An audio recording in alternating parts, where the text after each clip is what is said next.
When he was a 12-year-old child, member of the Order of Australia winner, Waverley Stanley's Year 7 teacher saw something in him that she thought could help him help others, and that was called Stickability. Now, as an honest, hard-working Indigenous kid at Murgon State School in Queensland, having somebody believe in him had such a profound impact on Waverley that alongside his wife Liew, he founded Yalari, Y-A-L-A-R-I. It's a scholarship program set up to provide the same opportunities for Indigenous kids that his teacher had given him. Now, Waverley secured a secondary scholarship to Toowoomba Grammar School after his teacher, Rosemary Bishop, the wonderful Mrs. Rosemary Bishop. Wow, you'll hear more about her soon. She recognised stickability inside Waverley, and that ability to stick with something and persevere even when things seem to be going against him. Now, at Yalari, Waverley and Liew clock up hundreds of thousands of kilometres in Waverley's Hyundai Getz to try and find kids with enough stickability to earn a scholarship at a leading Australian boarding school. And through Yalari, Waverley and Liew are showing all Australians that just being an honest, hard-working kid with a bit of stickability is all you need in life. And it's an honour. It's an absolute honour to welcome Waverley Stanley AM. Waverley, g'day, it's Scott here. Thank you very much, Scott. Thank you very much for the introduction. So, yeah, it's wonderful. I'm going to open it up by saying that I know you and I know you pretty well because we've worked for Yalari as your auctioneer for a number of years, and you were just each event that you do for Yalari is something that it brings moist eyes to nearly everyone in the room because of what you actually do.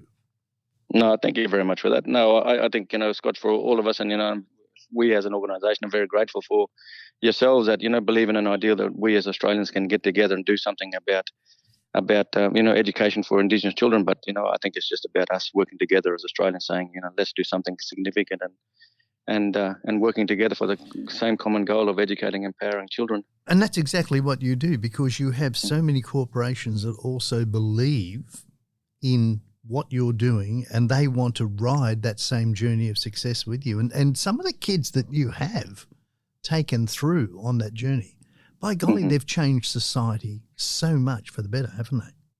Yeah, definitely, Scott. We started off with 3 children in 2006, and from the introduction, my grade 7 teacher, Mrs. Rosemary Bishop, I'm forever grateful for her, and Mrs. Bishop seen something in me in 1979, and I'm grateful for that. And everyone has a purpose in their life, and I've been in education now nearly 30 odd years, and with Yalari now for nearly 19. But it was just a little idea that I discussed with my wife, and and I'm grateful that she believed in Mrs. Bishop believed in me first of all, and then my parents, growing up in a little small town of Murgon, which is 300 kilometres northwest of Brisbane, and then to being the eldest and the only one in my family out of 7 of us to go to boarding school, and I've always said to our children, you keep your feet on the ground, no better than other family members, and my 3 younger brothers and 3 younger sisters didn't go to boarding school, but I had a different pathway in life, and I'm grateful for that. So what did she see, and how did she say to you, you've got something going for you, Waverley? And then how did you believe her? Oh, well, that was, I'm 56 now, so all those years ago, 12 years of age, and just someone believing in you. I think just, I was school captain, myself and Christine Renoff, 2 Indigenous young people that we were house captain and school captains of Murgon State School, and there was only 4 Indigenous families living in Murgon at that time, and it's an Aboriginal community outside of Murgon called Sherbrooke. That's where my mum and dad were born and raised, and I think Mrs. Bishop just seen something that I was having a good crack at school. I was a school captain. I was, I played sport, but I think it was just something she just said. I know she always said to me, I just opened the door, Waverley, and you did the rest, sort of thing, and that was from 1980 to 1984. And my experience at Toowoomba Grammar School was the best, where my brothers, I was the only Aboriginal boy there at Toowoomba Grammar School for 5 years, and my experience at grammar was the best, and I wanted other Indigenous children the same opportunity, and that's why we started Yalari. I got myself into a position with business that, just pounding the pavements of Brisbane, Sydney, Melbourne, Adelaide, Perth, and just talking about a little old idea that might get up. And you did it. You did it, Yeah. and you're doing it. So stickability is that's something that is synonymous with you. So how do you find stickability in other kids?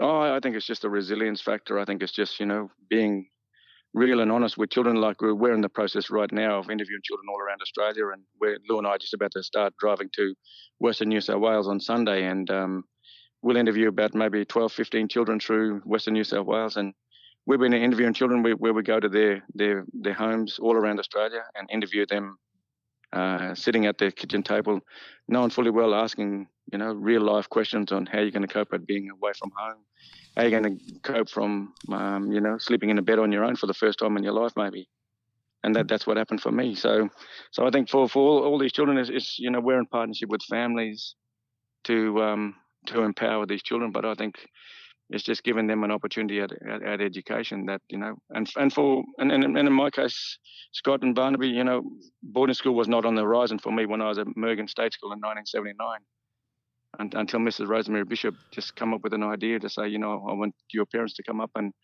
I would like you to have an interview at Toowoomba Grammar School, unbeknownst to me that Mrs. Bishop was sending school reports over to Mr. Dent in 1979, and all she wanted to do was just get some advice from Mr. Dent on how to help an Indigenous young boy from Murgon, and that was it. That's how it started. And what did Mr. Denton do? Mr. Dent, he interviewed me straight away. I remember having an interview on a Tuesday, then on a Thursday. This was in October, I think, and then on a Thursday, they had the school council meeting at Toowoomba Grammar School. Then on the Friday, Mrs. Bishop received a phone call to say that I was going to be on a scholarship at Toowoomba Grammar School, and Mrs. Bishop come down to our office last year, and she lost her sister, and one of her daughters, Sue, brought her down and just wanted to look after her, and she said, how can we cheer you up, Mum? And then Mrs. Bishop, I'd like to go and see Waverley. And so she come down to our Yalari office, and she took centre stage at our office and had a morning tea with us, and I took her out to lunch. And then she said to me, now, Waverley, I want you to sit down. I don't think you know this, but I'm going to tell you something about Toowoomba Grammar School. So when I started in year 8, at the end of year 8, Mr. Dent would make a phone call to Mrs. Bishop and say, now, Rosemary, this is Bill Dent from Toowoomba Grammar School. Waverley's now, we're accepting Waverley to have a year 9 scholarship. So every year I was reviewed about my scholarship, and I didn't know this. So year 8, year 9, year 10, and then at the end of year 10, Mrs. Bishop said to me and last year, she said, now, Waverley, Mr. Dent rang me in year 10 and he said, sorry, Rosemary, we're not going to offer Waverley a scholarship for year 11. We're going to offer him a scholarship for year 11 and year 12, and he's going to be the first Indigenous prefect in the history of the school since 1875. Oh, dear goodness me. And I didn't know that. So my time at Toowoomba Grammar School changed my life on so many levels, what we do now and, what I get up each and every day to be fit and healthy for not only my 5 children that I have in this world and my 5 grandchildren, but, I've got over 500 alumni. I've got, 240 children at 20 schools right now around Australia. And that was only because of one little act of kindness from a lady that seen something in me all those years ago in 1979. And Mrs. Bishop's legacy will live on in the lives for, 5, 7, 10 generations to come. And that's just a wonderful thing. But by the same token, what Mrs. Bishop did for you, you've now done for other kids. Tell us about some of the successes that you've had there. Oh, well, right now in Sydney, so I've got Kyle Blakeney, who finished at Scots College in Sydney, was a pipe major in the band, travelled over to the Edinburgh Tattoo. Kyle wanted to go into politics, and I think his destiny is in politics, but he's now a grade 1 teacher at Liew Primary School, and he's been there for some 6-7 years now. Yeah, that's one success story. Yeah, I was in the audience when he spoke, and by golly, what a speaker he is. Yeah, absolutely. And, that's just one. Tyson Holloway Clark, who was from Launceston in Tasmania, who was from Devonport, went to Scotch Oakburn College in Launceston. He's now a lecturer in law at Melbourne University, Juris Doctorate in law, couple of degrees, finished his Masters, finished a PhD.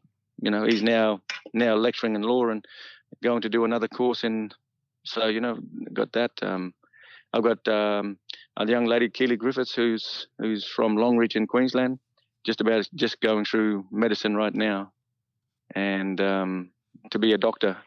So they're just three that I can say, but I've got so many stories of children that are just doing really, really well. You know, we get 65% of our young people that are our alumni now that are at universities around Australia right now. And, you know, so I think the thing for us is we've never moved away from our core business of selecting Indigenous children from rural and remote communities to go to boarding schools. But now we're with our alumni, we're now developing leaders, and that's what we're doing. So yeah, it's a wonderful, wonderful thing.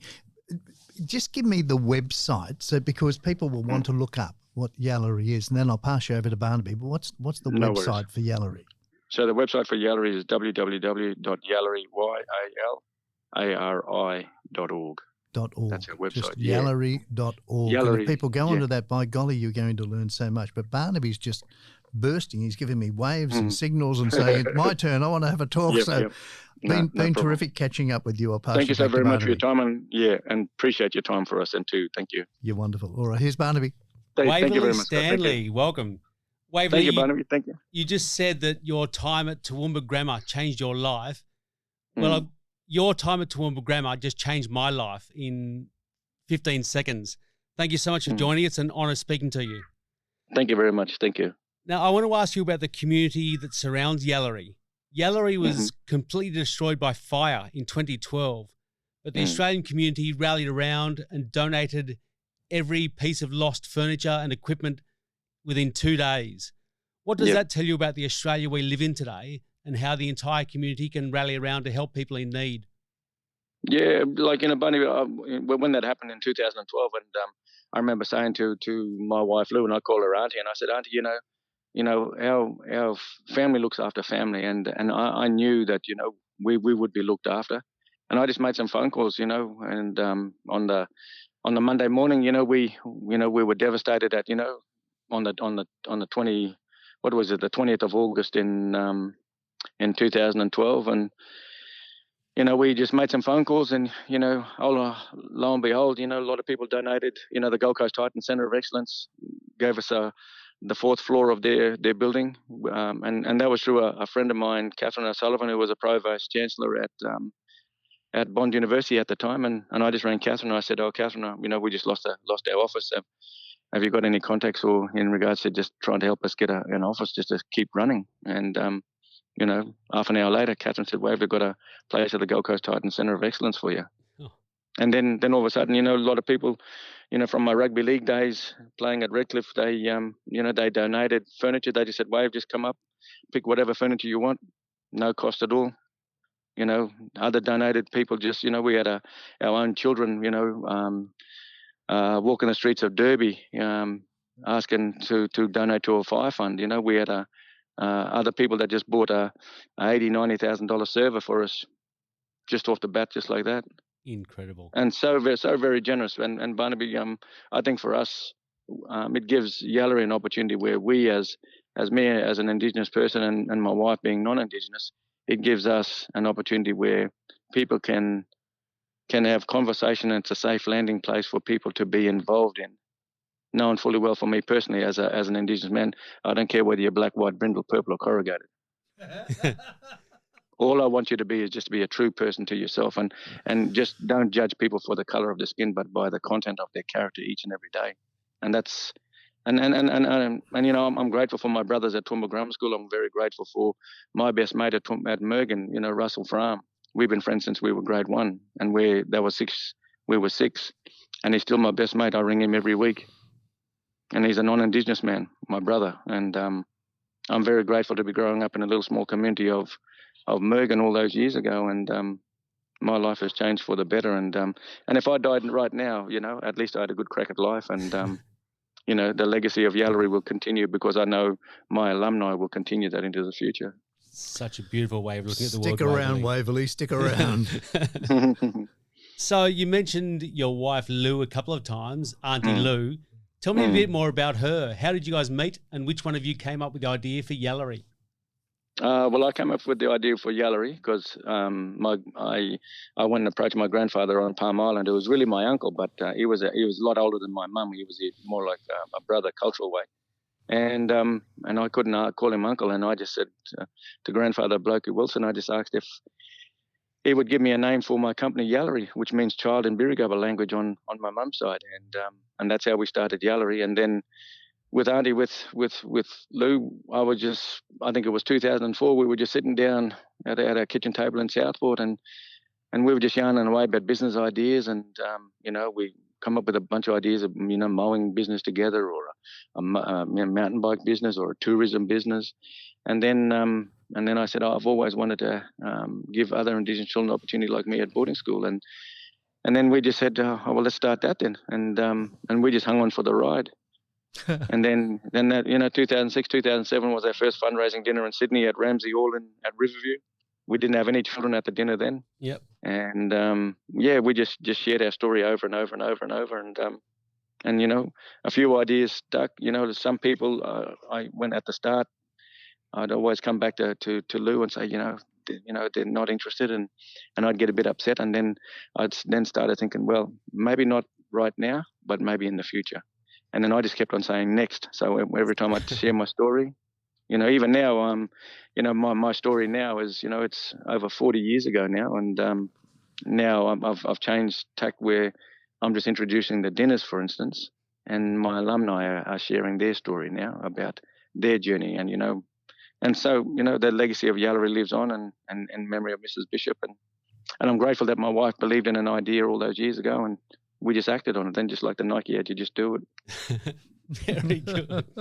And what a powerful story it is, Waverley. It's incredible. I think I know the answer to this question, but I'm going to ask it anyway. You and Lou drive hundreds of thousands of kilometres across remote parts of Australia every year. Does it ever get so tiring you consider stopping Yalari and giving yourself a time to kick your feet up? Oh, absolutely. I'll be honest with you, Barnaby, that's, there are moments I've got Yalari tattooed on my left arm, forearm, and I've got never give up on my right forearm. So when I was doing triathlons, I could sit on my triathlon bike, and I did Ironman races, and I could sit down and look down and, just never give up. And they're just the things, where, when we operated underneath the radar for many, many years, I was so happy for that because, we weren't getting accolades, we weren't getting awards or anything like that, and I asked my staff not to nominate me for stuff and things like that, and just operating under the radar. But whereas now, I'm grateful for Yalari because I've seen the length and breadth of this country. I just come back only not last Wednesday, the Wednesday before, 2 months in the Northern Territory doing camps with our children and interviewing children all the way out, and I'm grateful to see so much of this country, and we have a wonderful, wonderful country. And, even like we went to Japan in May, and we're going to Egypt in October. And, I'm blessed to have a life, and I'm grateful for that. So you're such a modest human being, Waverley. You've done some incredible things, but you don't like to pump your own tyres. The first fundraiser for Yalari that you talked about earlier raised over $300,000. Is that kind of figure a bit overwhelming for a modest human being like yourself?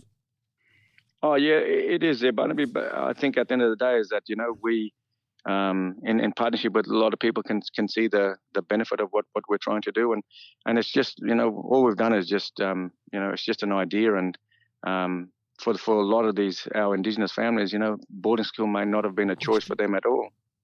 And I think all we can do is just say, right, we can work together with other Australians about making this country a better country that we want. And just sharing ideas. But the wonderful thing about it all, Barnaby, is, and I've said it many, many times over, is that, strangers become friends, and then friends become family. Oh, that's beautiful sentiment. That's beautiful.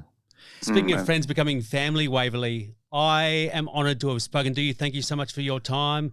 But now I'm going to throw you back to one of your friends and family, Scotty Gibbons. Thanks, Waverley. Thank you, Barnaby. Thank you so much for your time. Thank you. Waverley, tell me about the schools that you're sending the kids to, because they're not down and out schools that you're sending them to, are they? No. So no, give me some of the names. Yeah, like Geelong Grammar School, they're Scott. Geelong Grammar School has been a partnership school for us for a lot of years. So our foundation schools being Toowoomba Grammar School and the Glennie School. And all we did when we had that was I just went to the schools and, my old Toowoomba Grammar School. And so Peter Hawser was the headmaster of Toowoomba Grammar School at the time in 2006 when our first boys started there. And then the Glennie School in Toowoomba when I approached Mrs. Wendy Ashley Cooper. And it was just the idea that, we would just select the children and then we would fund them. And all we asked for the schools was just to give us two to four boarding places each year for these children. So in an ideal world for us, we'd have 2 children in 7, 8, 9, 10, 11 and 12. And they support each other as they go through as a family then. And that's how we've done it, ever since we started. But in Sydney, you've got some amazing schools. What are some of the names of those? So the schools in Sydney, we've got the Shore School, we've got St Ignatius Review, we've got Kambala, and then we've got Abbotsleigh. They're our 4 partnership schools in Sydney. And then we've also got Kinross, Wallaroi and Orange, and they're our 5 New South Wales schools. They're major, they're major schools. And when I go to the Yalari function each year and I see the kids get up and they're just so beautifully attired because they're so proud of the uniform and they wear their uniform so well. Yes. But these kids, you've got to take them away from country, bring them down to the city, and many of them I would expect have not been to the city before. No, and some have never possibly worn black shoes in their life. Some haven't worn a blazer in their life. Some haven't had a tie on in their life. And the other thing is why we take them to the dinners is because I want them to experience what a fundraising dinner is like. And and I say to our children in year 7, you will come to these dinners and you will be coming to these dinners for the next 5 years. But you can walk into any room and you will be comfortable in who you are and the conversations you have with people because you've already done it. You've already been to functions where there's 300, 400, 500, 600 people at a function and you feel right at home and you feel comfortable within that. But I always say that Scott, is our children come from many communities, about maybe 193, 194 Aboriginal communities or towns across Australia. But that is still always home for them. You're fabulous. Gee, you're fabulous. And to recruit those schools so that they absolutely absorb your kids and then some of those kids become prefects and right up to the top and yet they've never left home. So where a Sydney kid has been out and about and catching trains and buses and whatever else, these kids have lobbed there and they've then entrenched themselves into the whole school spirit. It's just a wonderful thing you do. Yeah, definitely. And I'm grateful for the many schools all on our program and for the many other schools that it's a bit like the quote from Madiba that says, education is the most powerful weapon we could use to change the world. All right. We are changing the world for these children then. Waverley, you inspire. And again, I'm just going to tell everybody, if they want to contact Yalari, it's yalari.org. Yalari, YALARI.org. But I've got to thank you, Waverley. I've just got to thank you hugely on behalf of Barnaby and Dion, who's producing for us, and myself, and on behalf of the ARA group, who have been our major sponsor for 6 years in a row. We've got to thank everybody for listening because if you've listened to Waverley, then your life has changed and you can change. Just go onto that website, yalari.org. But we hope that we've made you proud of being a Joe or a Joanne Bag of Donuts. You've got to listen to Everyday Greatness. If you want to do that, you can continue the conversation. We'll be talking to Luana Grant very shortly, and she's a successful modern Aboriginal Australian woman, and we'll see if the hard fight done by people like her father Stan has been worth it. We hope you can join us for the next one. But if you want to find out more about this show, then just go to Everyday Greatness. Go to the page at Barnaby Howarth, BARNABY Howarth, HOWARTH, all one word, barnabyhowarth.com.au, or follow us on Facebook or Instagram or YouTube or LinkedIn.